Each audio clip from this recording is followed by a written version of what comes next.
જય સ્વામિનારાયણ. શ્રી સ્વામિનારાયણ વિદ્યાસાગર સ્કૂલના ઓનલાઈન શિક્ષણ આપ સૌ વિદ્યાર્થી મિત્રોનું હાર્દિક સ્વાગત કરું છું.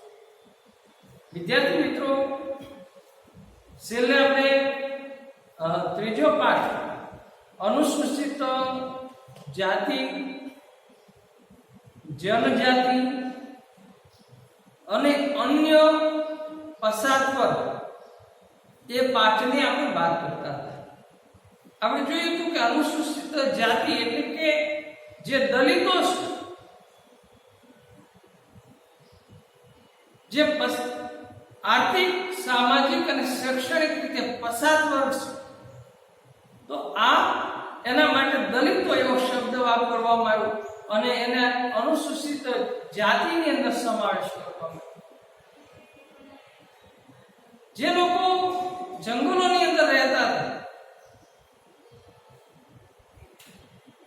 જેને આપણે આદિવાસીઓના નામે ઓળખીશું, સૌથી વધારે આદિવાસીઓ દક્ષિણ આફ્રિકાની અંદર અને ભારતમાં બીજો નંબર છે આદિવાસીઓ. વિશ્વમાં સૌથી વધારે આદિવાસીઓ આફ્રિકામાં, દક્ષિણ આફ્રિકા અને બીજા નંબરે ભારતમાં જોવા મળે છે. કુલ વસ્તીના 8.5% જેટલા આદિવાસી જોવા મળે છે, જ્યારે ગુજરાતમાં આદિવાસીઓનું પ્રમાણ 15% જેટલું જોવા મળે છે. તો આપણે અનુસૂચિત જાતિ, અનુસૂચિત જનજાતિની વાત કરી, અન્ય પછાત વર્ગ જેને ઓબીસી કહીએ છીએ એમની વાત કરી કે ભાઈ કાકા સાહેબ કાલેલકર ના અધ્યક્ષ નીચે એક મંડળ બનાવ્યું અને ઘણી બધી જ્ઞાતિઓ અને આદિવાસીઓ અન્ય પછાત વર્ગમાં સમાવેશ કરવામાં આવ્યો, પણ સરકારે સ્વીકાર ન કર્યો. પછી બીપી મંડળ એટલે કે મંડળ કમિશન આવ્યું, જે પ્રખ્યાત સમાજશાસ્ત્રી ડોક્ટર એમ.એન. શ્રીનિવાસના અધ્યક્ષ પદ વિશે નીમવામાં આવ્યું. એટલે એને મંડળ કમિશન, બીપી મંડળના અધ્યક્ષ હતા એટલે મંડળ કમિશન અને એની ભલામણનો સ્વીકાર કરવામાં આવ્યો. તો અન્ય પછાત વર્ગની વાત કરી હતી. આજે આપણે ગુજરાતમાં જે અન્ય પછાત વર્ગો છે એમની વાત કરવાની છે. વિદ્યાર્થી મિત્રો, તો જોઈએ આપણે અનુસૂચિત જાતિઓ અને અનુસૂચિત જનજાતિઓ સિવાયના સમાજમાં બીજા કયા કયા સ્તરના લોકો સામાજિક અને શૈક્ષણિક રીતે પછાત છે તે નક્કી કરવા માટે ગુજરાત સરકારે 1972માં ગુજરાત હાઈકોર્ટના નિવૃત્ત મુખ્ય ન્યાયમૂર્તિ અને કાયદા પંચના અધ્યક્ષ શ્રી A.R. બક્ષીના અધ્યક્ષ પદ હેઠળ પંચ એટલે કે કમિશનની નિમણૂક કરી. તો ગુજરાત સરકારે 1972 ની અંદર જે હાઈકોર્ટના મુખ્ય ન્યાયમૂર્તિ હોય અને કાયદા પક્ષના જે અધ્યક્ષ હતા A.R. બક્ષી, એના અધ્યક્ષ પદ વિશે એક પંચ બનાવ્યું, કમિશન બનાવ્યું. આ પંચ બક્ષી પંચ તરીકે જાણીતું બન્યું, કેમ કે એમના અધ્યક્ષ A.R. બક્ષી હતા એટલે આ પંચને આપણે બક્ષી પંચ તરીકે જાણીતું બન્યું. આ પંચે નિષ્ણાતોની સમિતિ નિમી. આ સમિતિના સભ્યોમાં આંતરરાષ્ટ્રીય ખ્યાતિ ધરાવતા ગુજરાતના સમાજશાસ્ત્રી આઈ.પી. દેસાઈ પણ હતા. આ પંચે હાથ ધરેલા સર્વેક્ષણના કામમાં આઈ.પી. દેસાઈએ ટેકનિકલ એરિયા કન્સલ્ટન્ટ તરીકે માનદ સેવા આપી હતી.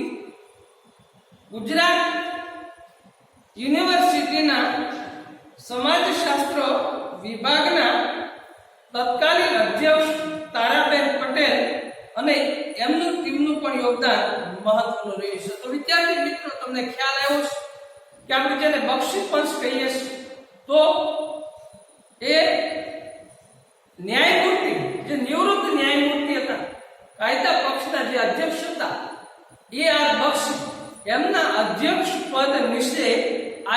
કમિશન નિમવામાં આવ્યું, જેને બક્ષી પંચ એવું નામ આપવામાં આવ્યું. અને એમાં ગુજરાતના જે જાણીતા સમાજશાસ્ત્રી ડોક્ટર આઈપી દેસાઈ અને તારાબેન પટેલે પણ આમાં મહત્વનું યોગદાન આપ્યું. બક્ષી પંચે કોઈ સમૂહના સામાજિક અને શૈક્ષણિક રીતે પછાતપણાને નક્કી કરવા માટે જ્ઞાતિને એકમ તરીકે ગણી છે. તો જે વર્ણ વ્યવસ્થામાંથી ભારતમાં જ્ઞાતિ વ્યવસ્થા ઉતરી આવી, બ્રાહ્મણ, ક્ષત્રિય, વૈશ્ય અને શૂદ્ર, આવા 4 વર્ણો પ્રાચીન સમયમાં ભારતમાં જોવા મળતા હતા. એમાંથી આજે 3000 થી વધારે જ્ઞાતિઓ જોવા મળે છે. તો જ્ઞાતિને પછાતપણું નક્કી કરવા માટે માધ્યમ ગણી અને અન્ય પછાત વર્ગોની શરૂઆત કરી. બક્ષી પંચે જુદા જુદા સમૂહોની સામાજિક, આર્થિક, શૈક્ષણિક પરિસ્થિતિનો અભ્યાસ કરીને તથા જુદા જુદા સમૂહોની રજૂઆતો સાંભળીને વિવિધ ધર્મની 82 જ્ઞાતિઓને સામાજિક અને શૈક્ષણિક રીતે પસાર કરવાની ભલામણ કરી હતી. તો વિદ્યાર્થી મિત્રો, જે બક્ષી પંચ એમણે 82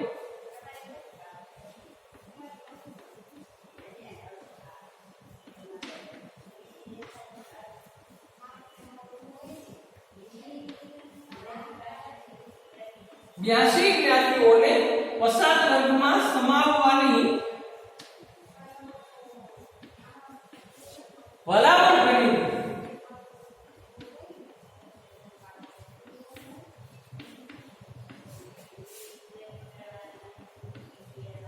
તો આ 82 જ્ઞાતિઓ એમને બક્ષી પંચમાં સમાવવાની ભલામણ કરી હતી. 1973 માં બક્ષી પંચે પોતાનો અહેવાલ ગુજરાત સરકારને સુપ્રત કર્યો. બક્ષી પંચે જે જ્ઞાતિઓ, વર્ગો કે જૂથોને સામાજિક અને શૈક્ષણિક રીતે પસાર ગણી તેને અંગ્રેજીમાં social and educationally backward class એટલે કે SEBC કહે છે. આ યાદીમાં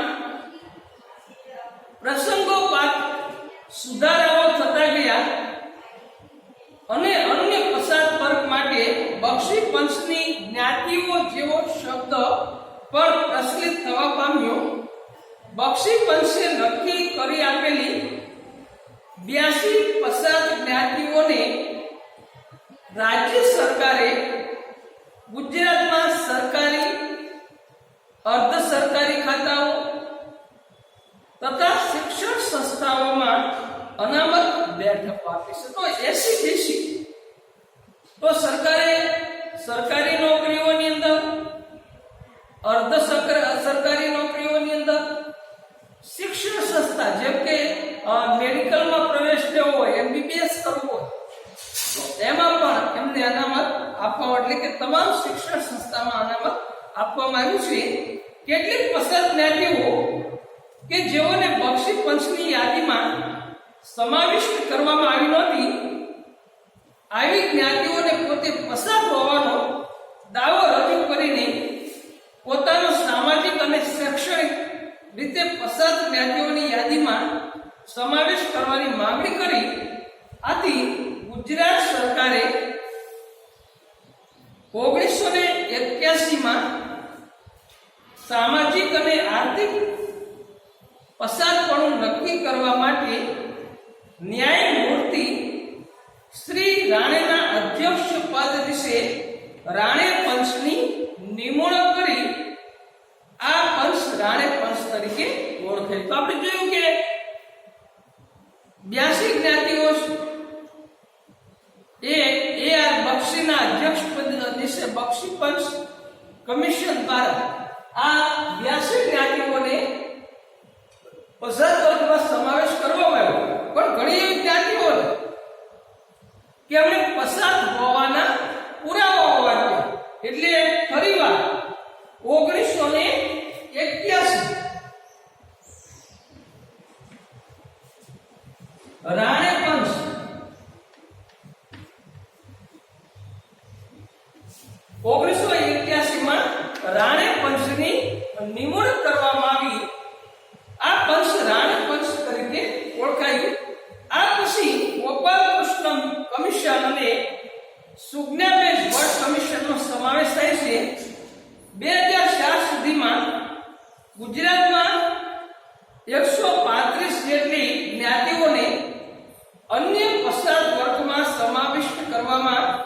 આવી હાલમાં લગભગ 145 જ્ઞાતિઓ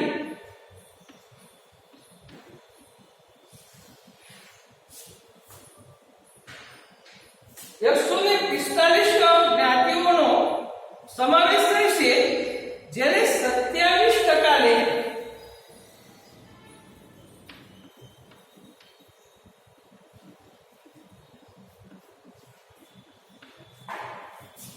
145 જ્ઞાતિઓને 27% જેટલું શિક્ષણ, નોકરી અને રાજકીય ક્ષેત્રે અનામત મળે છે.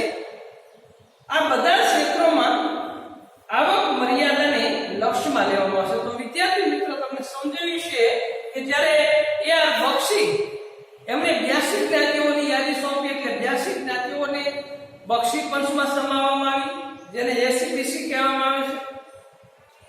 2004 સુધીમાં ગુજરાતમાં 135 જ્ઞાતિઓ અને આજે 145 જ્ઞાતિઓને 27% અનામત મળે છે. તો સરકારી નોકરીઓ, શિક્ષણ અને રાજકીય ક્ષેત્રે અનામત મળે છે. આ બધા ક્ષેત્રોમાં આવક મર્યાદાને લક્ષ્યમાં રાખવામાં આવે છે, એટલે કે ક્રિમિલિયરમાં આવતા એસસીબીસી ના લોકોને અનામતનો લાભ મળતો નથી. આમ અનુસૂચિત જાતિ,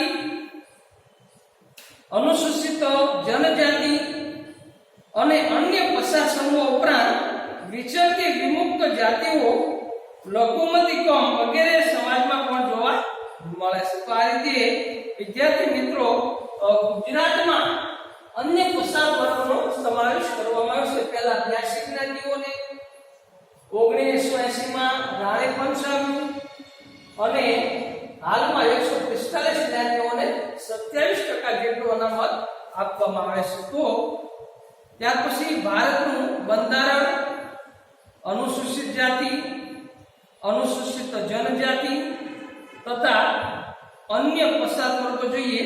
પ્રજાસત્તાક ભારત પોતાનું આખું બંધારણ છે. વિદ્યાર્થી મિત્રો આપ સૌ જાણીએ છીએ કે 1947 ની અંદર આપણને આઝાદી પ્રાપ્ત થઈ.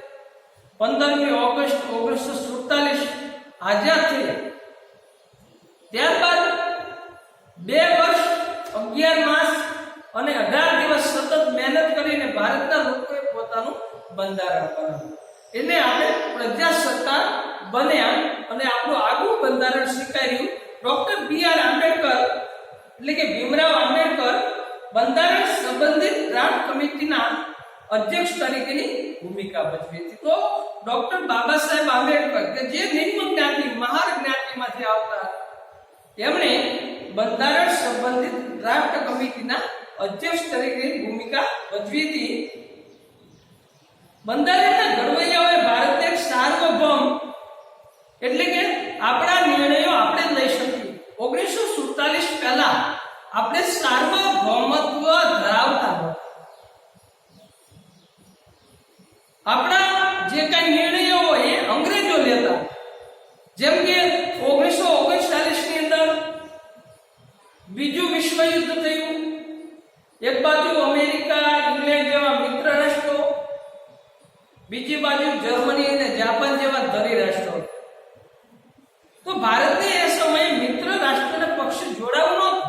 તેમ છતાં આપણે સાર્વભૌમત્વ ધરાવતા નહોતા. આપણે આપણા દેશના નિર્ણયો લઈ શકતા નહોતા. એટલે અંગ્રેજોએ આપણને મિત્ર રાષ્ટ્રના પક્ષે જોડી દીધા.